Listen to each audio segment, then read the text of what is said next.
할렐루야, 반갑습니다. 주 내성 강도사입니다. 오늘도 하나님의 말씀으로 하루를 시작하시며 승리하시는 귀한 하루 되시길 바랍니다. 오늘 하나님의 말씀은 이사야서 36장 1에서부터 10절입니다. 제가 하나님의 말씀 봉독해 드리겠습니다. 히스기야 왕 14년에 아수르 왕 사네립이 올라와서 유다의 모든 견고한 성을 쳐서 취하니라.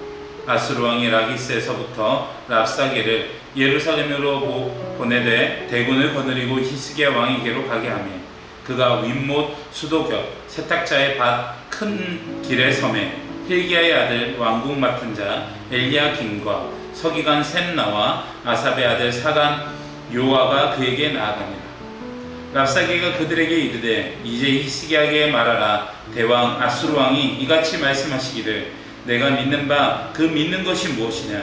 내가 말하노니 내가 좋게 싸울 계략과 용맹이 있노라 함은 입술에 붙은 말뿐이니라. 내가 이제 누구를 믿고 나를 반역하느냐. 보라, 내가 애굽을 믿는도다. 그것은 상한 갈대 지팡이와 같은 것이라 사람이 그것을 의지하면 손이 찔리리니 애굽 왕 바로는 그를 믿는 모든 자에게 이와 같느니라. 혹시 내가 내게 이르기를 우리는 우리 하나님 여호와를 신뢰하노라 하리라마는 그는 그의 산당과 제단을 히스기야가 제하여 버리고 유다와 예루살렘에 명령하기를 너희는 이 제단 앞에서만 예배하라 하던 그 신이 아니냐 하셨느니라. 그러므로 이제 청하노니 내 주 아수르 왕과 내기하라. 내가 내게 말 2,000 피를 주어도 너는 그 탈차를 능히 내지 못하리라. 그러든 내가 어찌 내 주의 종 가운데 극히 작은 총독 한 사람들 물리칠 수 있으랴. 어찌 애굽을 믿고 병거와 기병을 얻으려 하느냐. 내가 이제 올라와서 이 땅을 멸하는 것이 여호와의 뜻이 없음이겠느냐. 여호와께서 내게 이르시기를 올라가 그 땅을 쳐서 멸하라 하셨느니라 하니라. 아멘. 오늘 본문에서는 아수르에서 사네립이 쳐들어오게 됩니다. 그래서 이스라엘 성을 포위하고 아수르 진영에 총사령관 한 명을 세우니 그 사람 이름은 랍사게입니다. 이가 이스라엘과 히스기야 왕에게 위협을 주며 엄포를 놓고 있는 이스라엘의 절체절명의 위기의 순간을 오늘 본문은 말씀하고 있습니다. 오늘 본문을 통해서 어떤 교훈을 우리에게 주실지 조금 더 자세히 살펴보겠습니다. 여러분의 인생에서 이런 위기가 찾아오셨다고 한번 생각해 보시며 들어보시길 바랍니다. 히스기야는 막강한 아수르 군과 더 이상 싸울 수 없었습니다. 전쟁을 할 수 있는 능력도 힘도 없는 상황이었고 이스라엘은 너무나도 아수르에 비교해 약한 나라였습니다. 그리고 구절구절 그 아수르 진영의 랍사게라는 그 장군이 와서 말하는 그 한 말은 너무나도 뼈에 사무칠 정도로 아프게 다가왔습니다. 랍사게는 본문에서 반복해서 이스라엘 나라가 신뢰하고 의지할 대상이 없다고 설명하고 있습니다. 매우 논리적이며 그 부분을 반복해서 지적하고 있습니다. 그가 말한 몇 가지만 함께 나눠보면 그 중에 한 가지는 먼저 애굽이 상한 갈대 지팡이와 같은 허수아비와 같은 모습인데 너희가 이것을 믿고 의지하고 있느냐며 조롱하고 있습니다. 당시 이스라엘 나라보다 조금 더 큰 애굽을 의지하고 싶었던 이스라엘 마음을 꿰뚫고 그것이 정치적으로 군사적으로 아수르에 비교해서는 너무나도 터무니없는 일이라고 조롱하고 있습니다. 사실 랍사게의 말이 상당 부분 맞습니다. 실제로 아수르에 비교해 애굽은 이스라엘을 대신하여 싸울 수 있는 능력이 없을 뿐더러 힘도 부족한 그런 열악한 상황이었기 때문입니다. 그리고 그가 또 랍사게가 한 번 더 이야기하기를 하나님 여호와를 신뢰하느냐라고 조롱하고 있습니다. 그가 그렇게 말하는 이유인즉 7절에 그는 그의 산당과 제단을 히스기야가 제하여 버렸다고 파고들고 있습니다. 실제로 그랬습니다. 우상을 섬기는 산당이었기에 히스기야는 산에 있는 많은 산당들을 제거하였고 제단들을 제거하였으며 오로지 하나님의 성전에서 예배하기를 힘썼습니다. 그런데 그 산당이 없어진 것을 이 랍사게가 알고, 산당이 없기 때문에 너희가 더 이상 하나님을 불러도 하나님을 들을 수 없다며 이스라엘의 상황을 교묘히 악용하여 그들의 마음을 흔들고 있었습니다. 외면으로 보면 실상 그의 말도 상당 부분 일리가 있습니다. 그런데 랍사게의 조롱을 보면 그 조롱은 상당히 일리가 있을 뿐이지 결코 모든 것을 파악하고 있지는 못했습니다. 여러분, 우리의 삶에 어려움이 올 때 세상이 우리를 조롱하기도 합니다. 상당히 일리가 있고 우리 마음속에도 그 부분이 뼈에 사무치듯 아프게 다가올 수도 있습니다. 하지만 우리에게는 논리로는 설명할 수 없는, 이해할 수 없는 놀라운 사랑을 가지신 하나님께서 우리와 함께 하십니다. 하나님 은혜가 우리에게 있으며 하나님께서 우리를 지키신다고 약속하셨습니다. 믿음의 사람의 주인이시며 우리의 아버지 되신 그분께서 논리로는 설명할 수 없는 놀라운 그리스도의 십자가의 대속의 보혈의 피를 힘입은 우리에게 주님께서 나아가오셔서 우리를 살피시며 인도하신다고 성경은 번번이 말씀하고 있습니다. 우리 삶에 어려움이 왔을 때 우리는 어떻게 해야 될까요? 하나님, 우리를 도와주옵소서. 우리의 삶 가운데 코로나로 인해서 어려운 부분이 있습니다. 세상에 많은 사람들은 믿는 사람들을 조롱하고 있습니다. 하나님 앞에 나아간다면 과연 그것이 무슨 의미가 있냐고 우리에게 오히려 되묻고 있고 우리를 걱정하고 있습니다. 그러나 오늘 말씀처럼 주님께서 히스기야를 붙들고 이스라엘을 지키신 살아계신 하나님이 우리를 반드시 지켜주시며 우리의 삶을 인도하고 계신 것을 생각해 봅시다. 하나님 앞에서 그리고 겸허히 우리 자신을 살펴봅시다. 나는 혹여 하나님 앞에서 다른 것을 더 의지하지는 않았는지요? 하나님 앞에 혹여 어리석은 부분과 죄악된 반복된 부분이 무엇인지 우리의 삶의 위기가 왔을 때 그 부분을 주님 앞에 깨닫게 해달라고 엎드립시다. 세상은 우리에게 믿음은 아무 의미가 없다고, 자기 만족이나 위안이라고, 그리고 기도하여도 하나님은 듣지 않는다고 우리를 조롱하고 있습니다. 하지만 하나님의 말씀은 그 반대로 말하고 있습니다.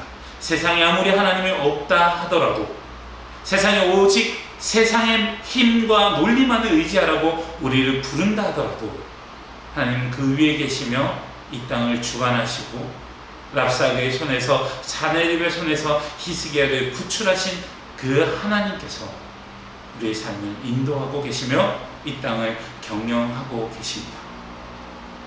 우리 하나님이 우리를 지키십니다. 우리와 함께 하십니다. 그 하나님을 바라보며 오늘도 신뢰하며 나아가신 여러분 되길 바랍니다. 시편 57편 1절에 다윗이 이렇게 고백합니다. 하나님이여 내게 은혜를 베푸소서, 내게 은혜를 베푸소서.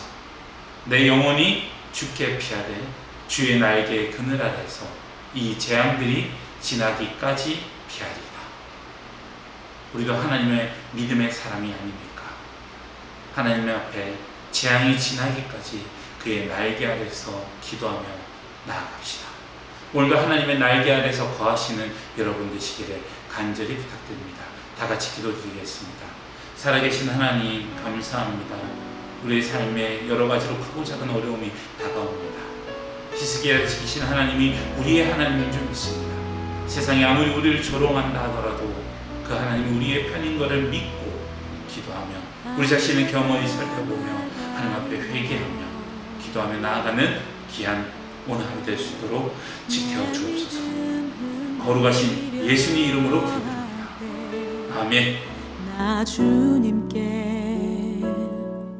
나아가네. 주님은 산 같아서 여전히 그 자리에 계셔. 눈을 들면 보이리라 날 위한 그 사랑. 주는 나의 도움이시며 주의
믿으며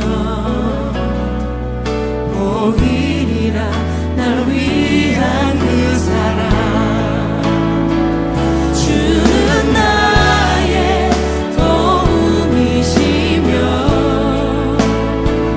주의 계획 영원하시네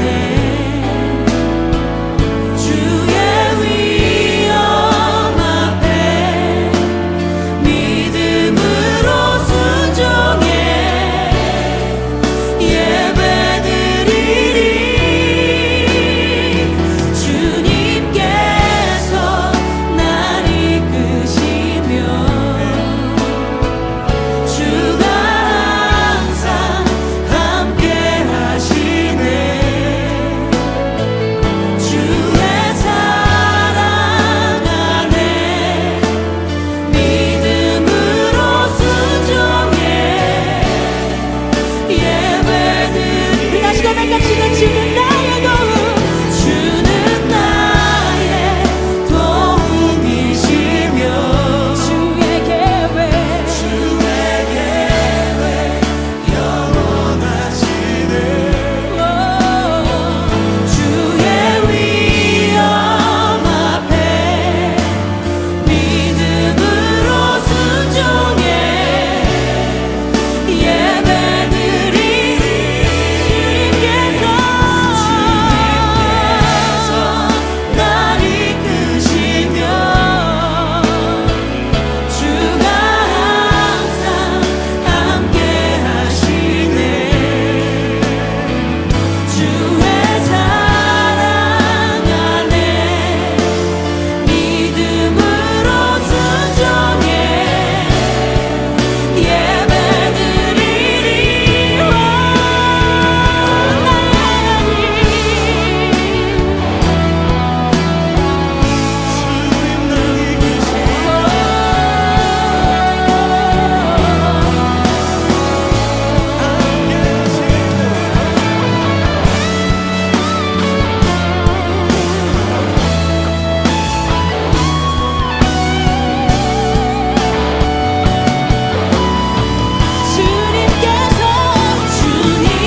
주님께서 날 이끄시며 주가 항상